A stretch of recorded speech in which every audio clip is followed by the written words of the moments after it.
ಸರಿಗಮ ವಿಜಯವರ ಅಗಲಿಕೆ ಕನ್ನಡ ಚಿತ್ರರಂಗಕ್ಕೆ ಮತ್ತು ನಮ್ಮಂಥವ್ರಿಗೆ ಒಂದು ದೊಡ್ಡ ನಷ್ಟ ಆಗಿದೆ.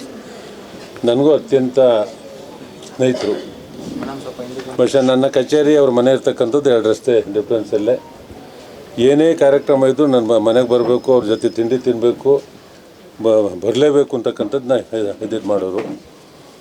ಬಹುಶಃ ನನ್ನ ಕಷ್ಟದಿಂದಲೂ ಅವರೆಲ್ಲ ನನ್ನ ಜೊತೆ ಇರ್ತಕ್ಕಂಥವ್ರು.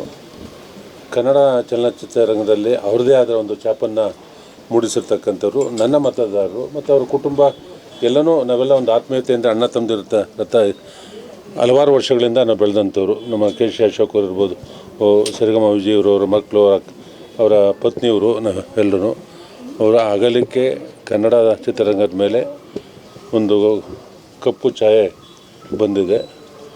ಭಗವಂತ ಅವರ ಕುಟುಂಬಕ್ಕೆ ದುಃಖವನ್ನು ತಡ್ಕೊಳ್ತಕ್ಕಂಥ ಶಕ್ತಿ ಅವರ ಕುಟುಂಬಕ್ಕೆ ಮತ್ತು ಅವರ ಅಭಿಮಾನಿಗೆ ಕೊಡಲಿ ಅಂತ ಅಂದ್ಬಿಟ್ಟು ಭಗವಂತನಲ್ಲಿ ಪ್ರಾರ್ಥನೆಯನ್ನು ಮಾಡ್ತೇನೆ. ಕೊನೆಯದಾಗಿ ಭೇಟಿಯಾಗಿ ಮಾತನಾಡಿದ್ದೇನೆ. ಕೊನೆಯದಾಗಿ ಒಂದು 2-3 ತಿಂಗಳ ಹಿಂದೆ ಇಸ್ಕಾನ್ನಲ್ಲಿ ಮೊಮ್ಮಗ ನಾಮಕರಣ ನಡೆದಂಥ ಸಂದರ್ಭದಲ್ಲಿ ನಾನು ಮಾತಾಡಿದ್ದು. ಮನೆಗೆ ಬಂದಿದ್ದು ಇಸ್ಕಾನ್ ಚೌಲ್ಟ್ರಿನಲ್ಲಿ ನಾಮಕರಣ ಇದ್ದಂಥ ಸಂದರ್ಭದಲ್ಲಿ ಅವತ್ತು ಮಾತಾಡಿದ್ದು. ಚಿತ್ರರಂಗದಲ್ಲಿ ಹಲವಾರು ಚಿತ್ರಗಳನ್ನು ಮಾಡಿ ರಂಗಭೂಮಿಯಲ್ಲೂ ಒಳ್ಳೆಯ ಹೆಸರು ಮಾಡಿ ಸರಿಗಮ್ಮ ಅನ್ನೋ ಒಂದು ಸಂಸಾರದಲ್ಲಿ ಸರಿಗಮ್ಮ ಆ ಥರದ ಒಂದು ಸುಮಾರು ನಾಟಕಗಳು ಆಡಿದ್ದಾರೆ. ಅದರಲ್ಲಿ ಪಾಪ್ಯುಲರ್ ಇದು. ನೂರಾರು ಸಾವಿರಾರು ಕಡೆ ಈ ಒಂದು ನಾಟಕನ ಆಡಿ ತುಂಬ ಒಳ್ಳೆಯ ಹೆಸರು ಮಾಡಿದವರು. ನನಗೆ ಒಳ್ಳೆಯ ಸ್ನೇಹಿತರು ಸರಿಗಮ ವಿಜಯವರು. ಆಮೇಲೆ ಎಷ್ಟೋ ಚಿತ್ರಗಳಿಗೆ ನಿರ್ದೇಶನ ಮಾಡಿ ಸಹನಿರ್ದೇಶನ ಮಾಡಿದ್ದಾರೆ. ಆಮೇಲೆ ನನ್ನ ಚಿತ್ರ ಮುಖ್ಯವಾಗಿ ನನ್ನ ಚಿತ್ರದಲ್ಲಿ ಡಕೋಟಾ ಎಕ್ಸ್ಪ್ರೆಸ್ ಚಿತ್ರದಲ್ಲಿ ಪಾತ್ರನ ಮಾಡಿದ್ದಾರೆ. ಅವರು ಅಸೋಸಿಯೇಟ್ ಡೈರೆಕ್ಟರ್ ಆಗಿದ್ದಾರೆ.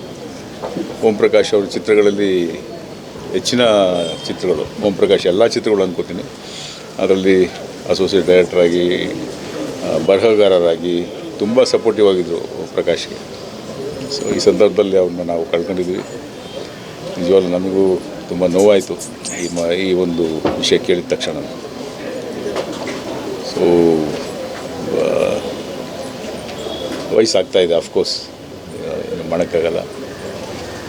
ಸೊ ಈ ಸಂದರ್ಭದಲ್ಲಿ ಚಿತ್ರರಂಗದಲ್ಲಿ ಇರೋ ಎಲ್ಲ ನಮ್ಮ ಸೇವೆ ಸಲ್ಲಿಸಿದಂಥ ಚಿತ್ರರಂಗದಲ್ಲಿ ಎಲ್ರಿಗೂ ನಾನು ಹೇಳೋದಿಷ್ಟೇ, ಆರೋಗ್ಯ ಚೆನ್ನಾಗಿ ನೋಡಿಕೊಂಡು ನಮ್ಮ ಕೈಯಲ್ಲಾದಷ್ಟು ಚಿತ್ರರಂಗದ ಸೇವೆ ಮಾಡೋಕ್ಕೆ ಕಾಲಾವಕಾಶ ಮಾಡಿಕೊಂಡ್ರೆ ಒಳ್ಳೆಯದು ಅನ್ನೋದೇ ನನ್ನ ಒಂದು ಆಸೆ.